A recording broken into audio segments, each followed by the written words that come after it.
শেরপুরের ঘাটশালায় বাসের ধাক্কায় সিএনজির ৬ আরোহীর সবাই নিহত। মরদেহগুলো রাখা হয়েছে সদর হাসপাতালে। যশোরে চার দোকান থেকে তুলে নিয়ে আওয়ামী লীগ নেতাকে হত্যা, অভিযুক্ত বিএনপি নেতাকে ক্ষুব্ধ জনতার গণধোলায় পুলিশে সোপর্দ।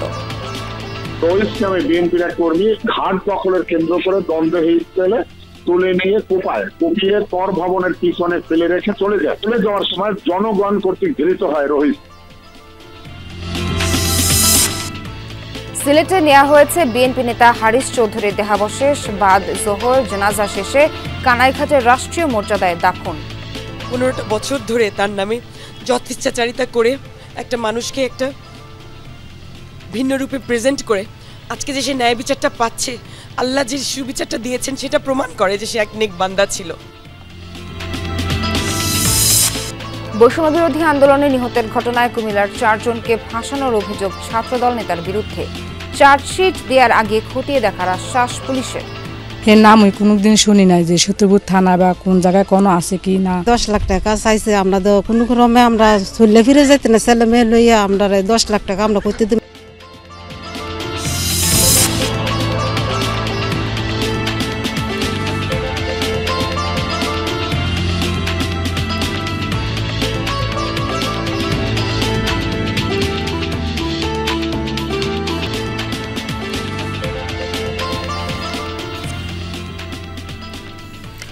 আমন্ত্রণ সংবাদ সারা দেশে। এতক্ষণ শিরোনাম দেখছিলেন, পুরো খবর নিয়ে সঙ্গে আছি আমি নাবিলা সোহার।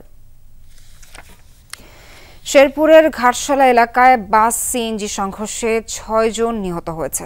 মরদেহগুলো রাখা হয়েছে সদর হাসপাতালে। এ বিষয়ে আরও জানাতে যোগ দিচ্ছেন সহকর্মী আদিল মাহমুদ উজ্জ্বল।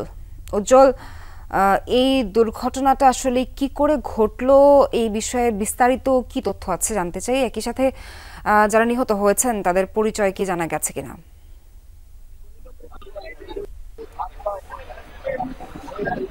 সোহান, আপনি যেমনটি বলছিলেন, আসলে আজকে কিন্তু আগে একটা ঘন্টা কিন্তু যাত্রীবাহী বাস যেটি ঢাকাতে শেরপুর থেকে ঢাকা অভিমুখে যাচ্ছিল বাসটি, এবং এখানে যে সিএনজিটি ছিল সেই সিএনজিটি কিন্তু চালক সহ 6 জন ছিল।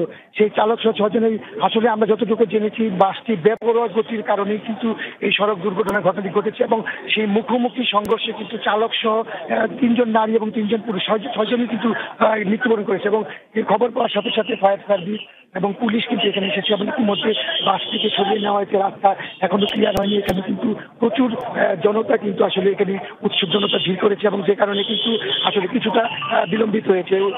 আরেকটি বিষয় যে বলে রাখি, আসলে এই ঢাকা শেরপুর মহাসড়কের এই ভাটশালা যে জায়গাটি প্রতিনিয়তই কিন্তু সড়ক দুর্ঘটনার কবলে পড়ছে, এবং এখানে সেরকম একটা ট্রাফিকিং ব্যবস্থা না থাকার কারণে আসলে বেপরোয়া গতিটাও কিন্তু অনেকটা। কারণ আরেকটা বিষয় বলে রাখি যে রিফাত এন্টারপ্রাইজের যে বাসটি, সেই বাসটি গতি কিন্তু অনেক বেশি ছিল, যে কারণে সেই যাত্রীবাহী সিএনজি এবং বাসটির মুখোমুখি সংঘর্ষ ঘটনা ঘটে, এবং সংঘর্ষের ঘটনায় এই স্পটেই কিন্তু এখানে 5 জন নিহত হয়, এবং একজনকে শেরপুর সদর হাসপাতাল নেওয়া হলে সেখানে কিন্তু সে মারা যায়। তবে এখন পর্যন্ত আমরা কারো পরিচয় জানতে পারিনি। আমরা চেষ্টা করছি যে এখানে আসলে কে কোন এলাকার ছিল এবং সেটা জানার চেষ্টা করছি। তো ফায়ার সার্ভিসও আমাদেরকে যতটুকু জানিয়েছে যে তারা এখানে বেপরোয়া গতির কারণে এই সড়ক কোন এলাকার ছিল এবং সেটি জানার চেষ্টা করছি। তো ফায়ার সার্ভিসও আমাদেরকে যতটুকু জানিয়েছে যে তারা এখানে বেপরোয়া গতির কারণে এই সড়ক দুর্ঘটনাটি ক্লিয়ার করার চেষ্টা করেছেন। দুর্ঘটনা কবলিত বাসটি কিন্তু সরিয়ে নেওয়া হয়েছে। সোয়ার আরেকটি বিষয় বলে রাখি যে এখানে এখন পর্যন্ত পুলিশ এবং ফায়ার সার্ভিসের তৎপরতার কারণে লাশটি ইতিমধ্যে মর্গে সরিয়ে নেওয়া শেরপুর সদর হাসপাতালে নেওয়া হয়েছে, এবং এখানে বাসটি সরিয়ে নেওয়া হয়েছে। ইতিমধ্যে রাস্তা ক্লিয়ার করার জন্য পুলিশ কাজ করছে। সোয়ার, শেরপুরে ঘটে যাওয়া মর্মান্তিক সড়ক দুর্ঘটনার সবশেষ জানাচ্ছিলেন উজ্জ্বল। ধন্যবাদ আপনাকে। যশোরে চায়ের দোকান থেকে তুলে নিয়ে আওয়ামী লীগের এক নেতাকে কুপিয়ে হত্যা করা হয়েছে। শনিবার সন্ধ্যায় নোয়াপাড়ার বুড়িঘাট এলাকায় এ ঘটনা ঘটে। নিহত জিয়াউদ্দিন পলাশ নোয়াপাড়া পৌরসভার 4 নম্বর ওয়ার্ড আওয়ামী লীগের সাধারণ সম্পাদক ও সাবেক কাউন্সিলর। প্রত্যক্ষদর্শীরা জানান, চা দোকান থেকে পলাশকে তুলে নিয়ে যায় কয়েকজন, কুপিয়ে জখম করা হয় তাকে। ঘটনাস্থল থেকে অভিযুক্ত পৌরসভার 4 নম্বর ওয়ার্ড বিএনপি প্রচার সম্পাদক রইস উদ্দিনকে আটক করে গণধোলাই দেয় ক্ষুব্ধ জনতা। দুজনকেই হাসপাতালে নেওয়া হয়। চিকিৎসাধীন অবস্থায় রাতেই মারা যান আওয়ামী লীগ নেতা পলাশ। পুলিশ জানিয়েছে, নৌবন্দরের একটি ঘাট দখল নিয়ে রইসুদ্দিনের সাথে বিরোধ চলছিল পলাশের। ধারণা করা হচ্ছে এরই জেরে হত্যাকাণ্ড। জিয়াউল হক পলাশ, আগের সাবেক কাউন্সিলর, তাকে রইস নামে বিএনপির এক কর্মী ঘাট দখলের কেন্দ্র করে দ্বন্দ্বে হিসেবে তুলে নিয়ে কুপিয়ে কর ভবনের পিছনে ফেলে রেখে চলে যায়। চলে যাওয়ার সময় জনগণ কর্তৃক ঘৃণিত হয় রহিস। এ বিষয়ে আরো জানতে একটু যশোরের দিকে যেতে চাই। সেখানে আছেন আমাদের সহকর্মী জাহিদ হাসান। জাহিদ, হত্যার ঘটনায় পুলিশ কিংবা নিহত স্বজনরা কি বলছে এবং কোনো মামলা কি হয়েছে কিনা?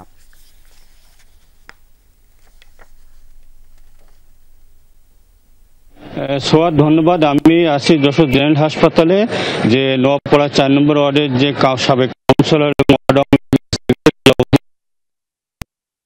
চলছে। দুপুরের পর হচ্ছে পুলিশ স্বজনদের কাছে মরদেহটি হস্তান্তর করবে।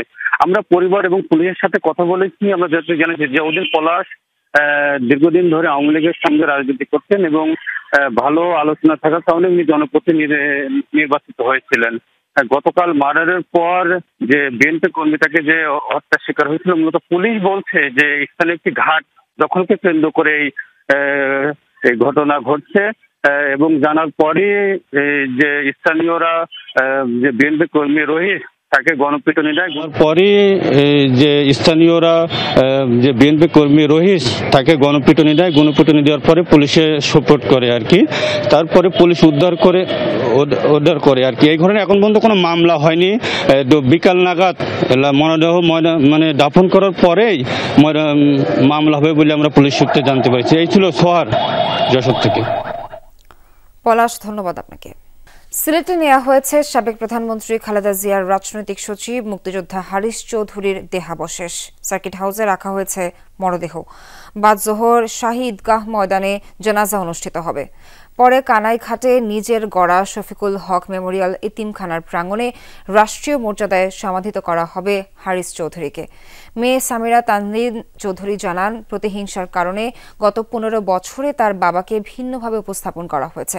অবশেষে রাষ্ট্রীয় স্বীকৃতি মেলায় অন্তর্বর্তী সরকার ও জুলাই গণঅভ্যুত্থানের শহীদ এবং আহতদের প্রতি কৃতজ্ঞতা জানান তিনি। আমি ন্যায় বিচার পেয়েছি, একটু দেরিতে পেয়েছি এবং এত কিছুর মধ্যে দিয়ে যেতে হলো that I am having to relive the moment. যেভাবে করে বাবার লাশ আবার তুলে প্রমাণ করতে হয় যে এটা আমার বাবা। আল্লাহ যেন এই সময়ের মধ্যে দিয়ে কোনো একমাত্র কলিজার টুকরো মেয়েকে আর না যাওয়ায়। সিলেটে ঘটনাস্থলে আছেন সহকর্মী মাহবুবুর রহমান রিপন। রিপনের কাছে যেতে চাই। রিপন, হারিস চৌধুরীর দেহাবশেষ কখন দাফন করা হবে এবং তার আগে কি কোনো আনুষ্ঠানিকতা আছে কিনা জানাবেন। সোহার, এখন পর্যন্ত যে সিদ্ধান্ত রয়েছে সার্কিট হাউসেই রয়েছে এখন পর্যন্ত সেই মরদেহ সকাল 9টার কিছুটা পরেই সড়ক যুগে সিলেটে আনা হয়েছে ঢাকা মেডিকেলের মর্গ থেকে এবং এখানেই রাখা হয়েছে। যে সিদ্ধান্ত রয়েছে যে এখান থেকে অল্প কিছুক্ষণ পর নেওয়া হবে সিলেটের শাহী ঈদগাহ ময়দানে। সেখানেই মূলত জানাজা অথবা দোয়া, যেটা আসলে ধর্মীয় রীতিতে যেটা যায়, ধর্মীয় আনুষ্ঠানিকতায় যদি জানাজা পড়ানোর মতো হয় তাহলে সেটাই হবে, অন্যথা সেখানে একটি দোয়ার আয়োজন করা হবে এবং তারপরেই সেখান থেকে কানাইঘাটে নেওয়া হবে তার ইচ্ছা মতো। তার বীর মুক্তিযোদ্ধা হারিস চৌধুরীর তিনি যে একটি এতিমখানার প্রতিষ্ঠা করেছিলেন, শফিকুল হক এতিমখানা, সেই এতিমখানার প্রাঙ্গণে তার মরদেহ রাষ্ট্রীয় মর্যাদায় দাফন করা হবে, যেহেতু তিনি বীর মুক্তিযোদ্ধা এবং সেখানকার প্রশাসনও ইতিমধ্যে সকল প্রস্তুতি সম্পন্ন করেছে। পরিবারের পক্ষ থেকেও বলা হয়েছে বাদ আছর এখান থেকে সিলেট থেকে যেহেতু একটু দূরে রয়েছে, সেখানে প্রায় 1 থেকে 1.5 ঘন্টা সময় লেগে যাবে। সেখানে বাদ আছর, সেখানেও আরেকটি জানাজা অথবা দুয়ার মাধ্যমেই এই মরদেহ রাষ্ট্রীয় মর্যাদায় দাফন করা হবে।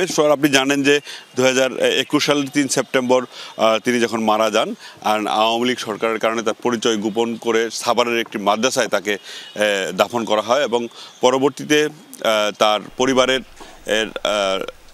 আদালতে যাওয়ার উচ্চ আদালতে গিয়ে তার মরদেহ শনাক্ত করার যে ডিএনএ পরীক্ষা সেটা সম্পন্ন করে জানাচ্ছিলেন আপনি। ধন্যবাদ আপনাকে যুক্ত হয়ে তথ্য দেওয়ার জন্য।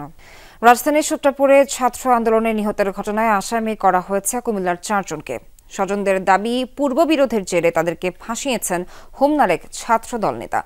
ঘটনার সময় 4 জনের কেউই ঢাকায় ছিলেন না। চার্জশিট দেওয়ার আগে বিষয়টি খতিয়ে দেখার আশ্বাস পুলিশের। এই 4 জনের নাম আকবর, জিয়া, বাবুল ও স্বপন। সবাই কুমিল্লা হোমনার কালীপুরের বাসিন্দা। আকবর চাকুরিজীবী, বাকিরা বিভিন্ন পেশায় জড়িত।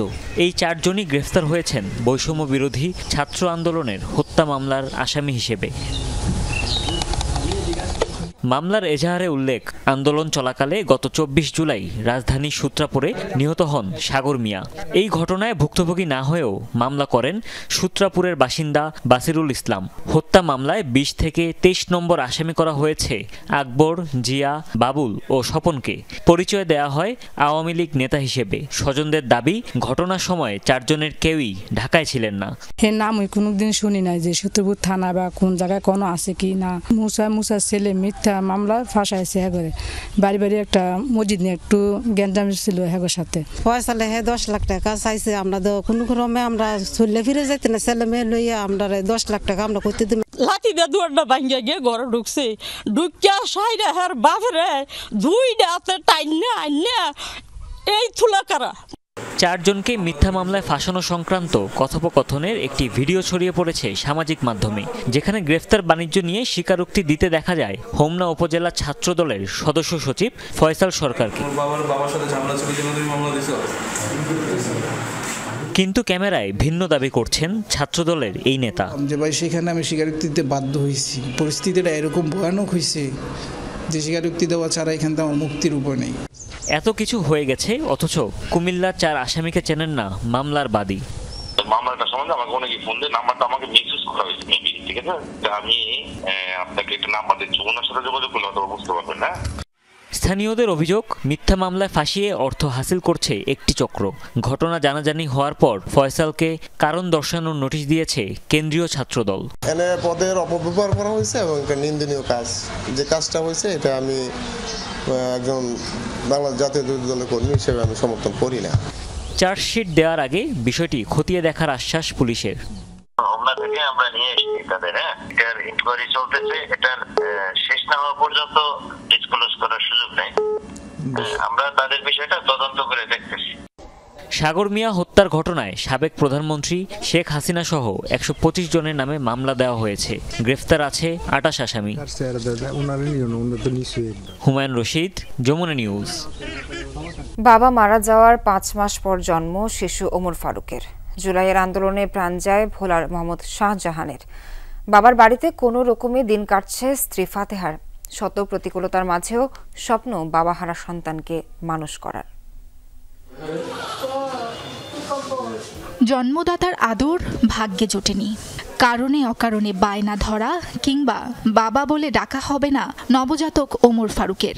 জন্মের আগেই তার বাবা গেছে না ফেরার দেশে।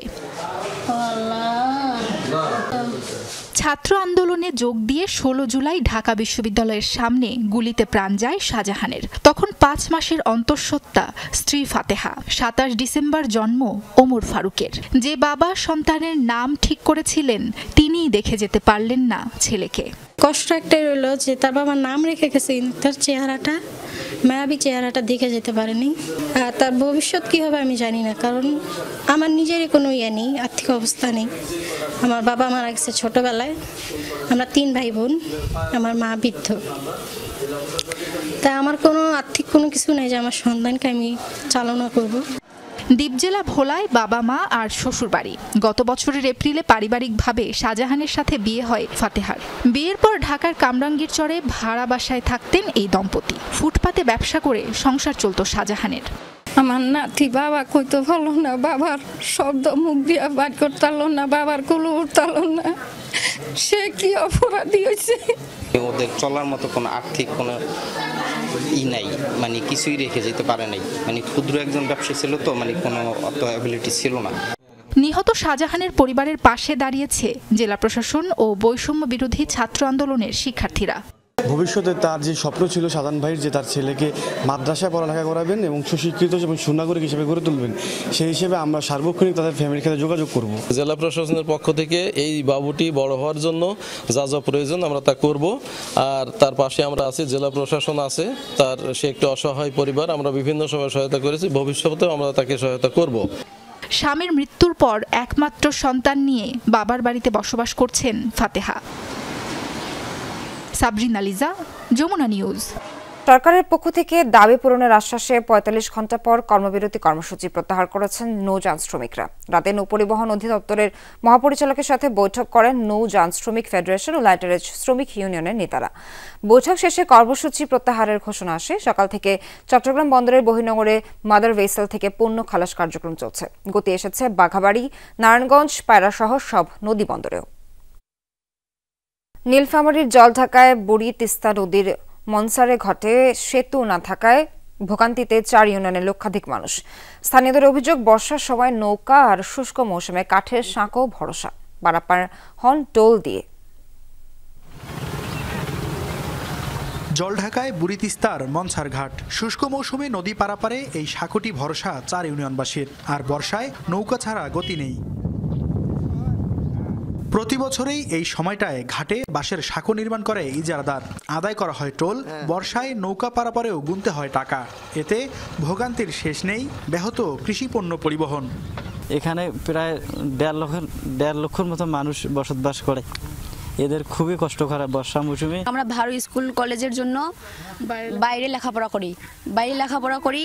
আমাদেরকে 1 থেকে 2 কিলো বা 3 কিলো হেঁটে আসতে হয়, এটাই আমাদের অসুবিধা। সর্বপ্রথম থাকি যখন আবারটা শুরু করি তখন থাকি আমাদের মনে করেন যানবাহনের কারণে মনে করেন যে উৎপাদনের খরচটা বেশি হয়, আর আবার বিক্রির সময় ফের আবার মনে করেন যে দামটা আমাদের কম হয়। অথচ ঘাটটিতে একটি সেতুর দাবি দীর্ঘদিনের। বারবার আশ্বাসও দিয়েছেন জনপ্রতিনিধিরা, তবে কথা রাখেনি কেউ। স্বাধীনতার পর থেকে যত সরকার এসেছে, যত এমপি পার্লামেন্ট মেম্বার এখানে এসেছে, তারা নির্বাচনের সময় আমাদের সাথে ওয়াদাবদ্ধ করে এবং নির্বাচিত হওয়ার পর আমরা অবহেলিত মানুষ, অবহেলিতই থেকে যাই। আমাদের এই এলাকায় কোনো একটা স্কুল, ভালো স্কুল নাই, ভালো একটা কলেজ নাই এবং ক্লিনিক নাই এবং রাস্তাঘাট 2 কিলো রাস্তা, একটা পাকা কোনো রাস্তা নাই। এলজিইডির নির্বাহী প্রকৌশলী জানালেন, সেতু নির্মাণের প্রস্তাবনা মন্ত্রণালয়ে পাঠানো হয়েছে। অনুমোদন পেলেই কাজ শুরু হবে। ইতিপূর্বে এটার সয়েল টেস্ট এবং টপো সার্ভে হয়ে গেছে এবং সেই মোতাবেক আমরা প্রস্তাবও প্রেরণ করেছি, কিন্তু এখন পর্যন্ত আর কোনো পদক্ষেপ আমাদের কাছে নেই, আপডেট নেই। সেতুটি নির্মাণ হলে ভোগান্তির অবসান হবে গোলমুন্ডা, ডাউয়াবাড়ি, শোলমারি ও কৈমারি ইউনিয়নের লাখো মানুষের। মাহমুদ রফিন, যমুনা নিউজ, নীলফামারী। দর্শক, এই ছিল সংবাদ সারা দেশের এখনকার আয়োজনে। সঙ্গে থাকার জন্য সবাইকে ধন্যবাদ।